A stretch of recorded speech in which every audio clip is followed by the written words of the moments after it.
কি এক অবস্থা, এত বড় মসজিদ একটা মুসল্লিও নাই। কোন সময় আজান দিছি, জামাতের সময় হয়ে গেল। আজকে মনে হয় একলা জামাতটা পড়তে হইব। আল্লাহ তুমি ক্ষমা করো। এ দাঁড়ান দাঁড়ান ইমাম সাহেব, আপনি একলা জামাত পড়তেছেন, মসজিদে মুসল্লি কই? মুসল্লি কি এরে নাই এটা তো আর আমি জানি না। কিন্তু আমি জানি এই মসজিদে কেন মুসল্লি আসে না। কি এরে নাই? আগে নামাজটা পড়ান, তারপর বলতেছি। আল্লাহ ইমাম সাহেব দাঁড়ান।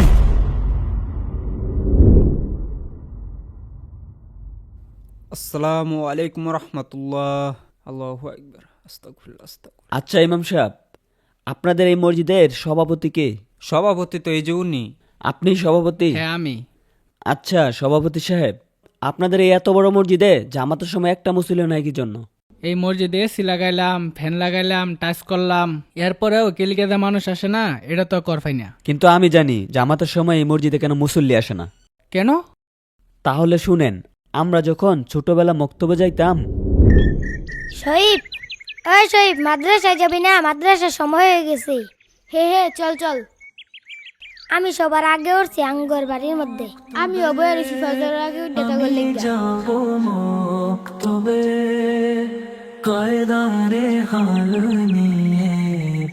মারুফকে ডাকতে হইব।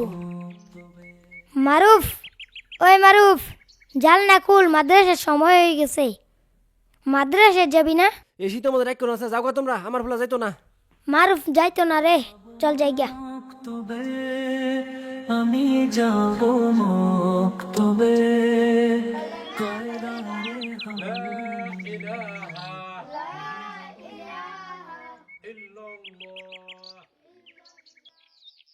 কি রে মারুফ, তোরে প্রতিদিন ডাক দে সকালবেলা, তুই মাদ্রাসায় যাস না কে? হুজুরে তোর কথা খালি কয়, যাস না একদিনও। আমার 7টাতে প্রাইভেট পরে আমার স্কুল আছে। সাসা আইনের বুলারে মাদ্রাসাত পারেন না কে? আরে এটা যে প্রাইভেট পরে 7টাতে, এর লিগে মাদ্রাসা যাবার পায় না। সকাল 6টার সময় প্রাইভেটে পাঠাই দিন, স্কুলে পাঠাই দিন, ওসম বলে শীত করে না। আরে এটা পরে লেগে বড় অফিসার হবো, মাদ্রাসা পড়লে কি বড় অফিসার আবার পাবো? যাও তোমরা।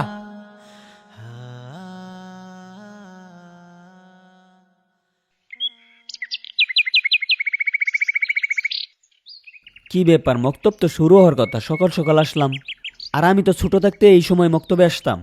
কাউকেই তো দেখছি না, কোনো ছাত্রও আসছে না, হুজুরকেও তো দেখছি না। মসজিদ বন্ধ কেন?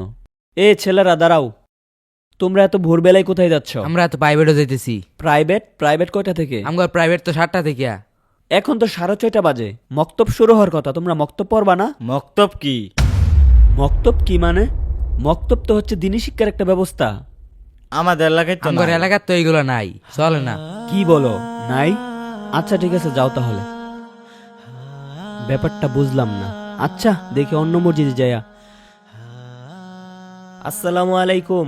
ওয়ালাইকুম আসসালাম বাবা। চাচা আমাকে চিনছেন? তোমারে তো চিনলাম না বাবা। ওই যে আপনার ছেলে মারুফের বন্ধু, আমি ছোটবেলা যে মক্তবের জন্য ডাকতাম। কি রে মারুফ, তোরে প্রতিদিন ডাক দে সকালবেলা, তুই মাদ্রাসায় যাস না কে? তুমি মারুফের বন্ধু? তোমারে তো দেখি না, তুমি কইতে হো বাবা। আমি তো চাচা ঢাকা চলে গেছিলাম, আইসা বললাম আর কত থাকবো, টানা 20 বছর ছিলাম। আচ্ছা চাচা, আপনার এখন কি অবস্থা? আমার তো বাবা অবস্থা ভালো না। আমার বুলানা হেই যে ঢাকা গেছে, ঢাকা গিয়ে বিয়া করে আমার ভুললে গেছে। আমার খোঁজ খবর লয় না, বুড়া বয়স, আমার খুব কষ্ট। এসি তো আমাদের এক কোন আছে, যাও তোমরা, আমার ভোলা যাইতো না। আর এটা পরে লেগে বড় অফিসার হবো, মাদ্রাসা পড়লে কি বড় অফিসার আবার পাবো? যাও তোমরা। তুমি কই যাবা? আমি তো আইসা মক্তব খুঁজতাছি, আমার ছেলেটারে মক্তব পড়াবো। কোন মসজিদেই মক্তব পেলাম না, এদিকে কোথাও মক্তব পাওয়া যাবে? মক্তব তো হনা গ্রামও চলে না, মক্তব উঠতে গেছে। কোন মসজিদে হনা মক্তব নাই। যেহেতু মক্তব খুঁজতাছ, বাজারে একটা মসজিদ আছে না পাক্কা করা, সেই মসজিদে যাই দেখো মক্তব আছে নাকি। যেহেতু আজান দিয়ে দিছে জহুরের, মসজিদে যে জামারটা দরকার, ওই মসজিদে লুক হয় না বেশি। এই ছবিটা 2বার দেখছি, তাও ভালো লাগে। দেখার মতো একটা মুভি। এই আজান দিতেছে, টিভি বন্ধ কর, টিভি বন্ধ কর। ঠিক আছে, বন্ধ করতেছি। এরা তো দেখছি নামাজে যাওয়ার জন্য টিভি বন্ধ করে দিচ্ছে। এই আজান শেষ, টিভি জোর তাড়াতাড়ি। আরে এরা তো দেখি নামাজ পড়ার জন্য টিভি বন্ধ করেনি। চাচাই তো তাহলে ঠিকই কইছে, মসজিদে একটা লুকা যায় না নামাজের জন্য। আচ্ছা আপনি এখন বলেন যে আপনার মসজিদে কেন মক্তব নাই? আশেপাশের কোনো মসজিদে তো মক্তব নাই। আপনি অজুহাত দেওয়া বন্ধ করেন, আশেপাশে কোথায় নেই সেটা তো আমি প্রশ্ন করে নাই। আমি প্রশ্ন করছি আপনার মসজিদে কেন মক্তব নাই।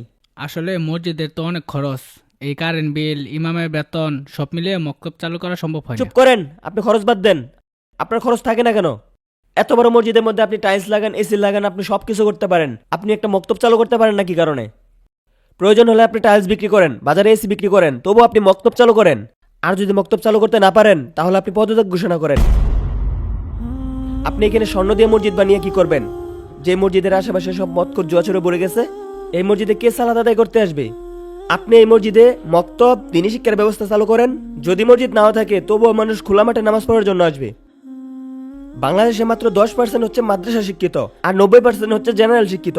আপনি যদি এই মসজিদের ভিতরে দিনী শিক্ষার ব্যবস্থা না রাখেন তাহলে তারা কোথা থেকে দিন শিখবে? বক্তব্যের ব্যবস্থা প্রতিটি মসজিদে থাকা খুবই প্রয়োজন।